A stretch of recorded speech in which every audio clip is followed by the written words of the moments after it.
राजा भरत हुए थे, उन्होंने क्या किया था कि किस तरीके से अपना रास पाट सब कुछ छोड़ करके कहाँ चले गए थे, वो जंगल में चले गए थे। किस लिए? भगवान की भक्ति करने के लिए। और भक्ति करने के लिए गए तो वहां पे क्या हुआ, इसलिए कहते हैं भक्ति भी क्या करनी चाहिए, संग में करनी चाहिए। बहुत से लोग सोचते नहीं हम एकांत में भक्ति करेंगे, तो यहाँ पे भी क्या करना, यहाँ बता रहे उदाहरण देकर के भरत ने भी क्या करना, एकांत में जाकर भक्ति करने का प्रयास करा। और क्या हुआ, उन्होंने क्या देखा कि एक जो शेर है हिरण के पीछे भागे जा रहा है, और वो हिरण जो थी गर्भवती थी, और जैसी डर के मारे भागने लगी तो गर्भपात हो गया। छोटा बच्चा जो हिरण का वो वहीं गिर गया पानी के अंदर। और ये सब चीजें जो कौन देख रहा था, भरत देख रहे थे।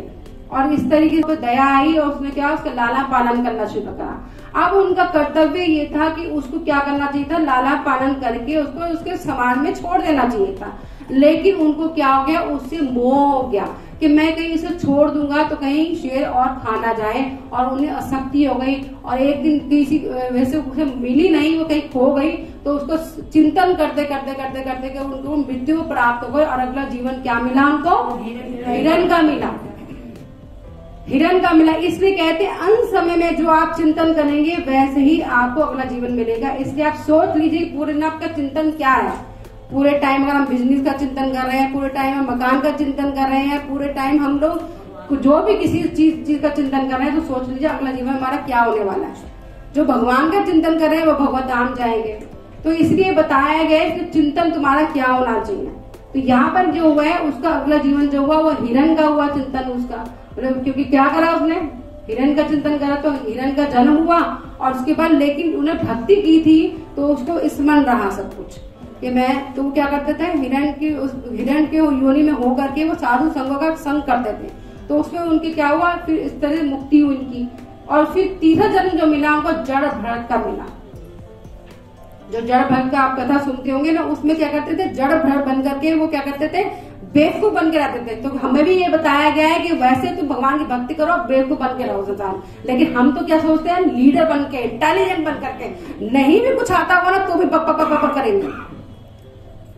हम इंटेलिजेंट बनना चाहते हैं, लेकिन अगर जिसको भक्ति में लगना है ना, उसको बेवकूफ बन के रहना चाहिए।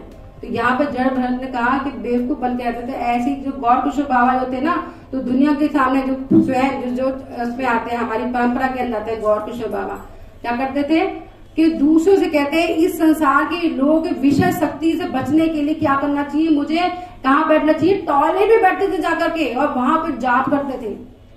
कहते उससे तो बेटर है, यहाँ पे लोगों की जो अंदर जो भरा हुआ है ना, इतना गंद भरा हुआ है, उससे तो बेटर हो। तो इसलिए बताया गया है संसार के अंदर, इसलिए क्या करना चाहिए कि किस तरीके से हमें बेवकूफ बन करके भगवान की भक्ति करनी चाहिए, ज्यादा अपनी इंटेलिजेंसी नहीं जाननी चाहिए। यहाँ पे भी जड़ भरत बन करके किस तरीके से भगवान के उसमें ध्यान में रहते थे और इस तरीके से तीसरा जीवन पाया है ना। तो इस तरीके से हमें भी क्या करना है, भगवान की भक्ति में जो अब हमारे गुरु आचार्य ने जो बताया है कि किस तरीके से हमें सुबह से लेकर शाम तक भगवान के कार्य में रत रहना, उन साधनों को पूरा करना है, तभी हम इस संसार से छूट सकते हैं, वरना कोई दूसरा तरीका नहीं है। हरे नाम केवलम कलो नास्ते नास्ते नास्ते नास्ते गंदे। इन चीजों को समझना है, ये नहीं कि आज सुन के गए हैं और भूल जाओ, नहीं, इनको जीवन में उतारना है, आचरण में लेना है। कैसे, अपने चित्त को हर वक्त, क्योंकि स्मरण बहुत जरूरी है कि हमारा अंत समय में स्मरण क्या होना चाहिए। ये स्मरण मरने के बाद भी हमारा स्मरण चलता है, मरने के बाद भी हमारे अंदर एक स्मरण है शक्ति, जो उस वक्त सोच रही होगी उस हिसाब से हमें अगला जीवन मिलेगा।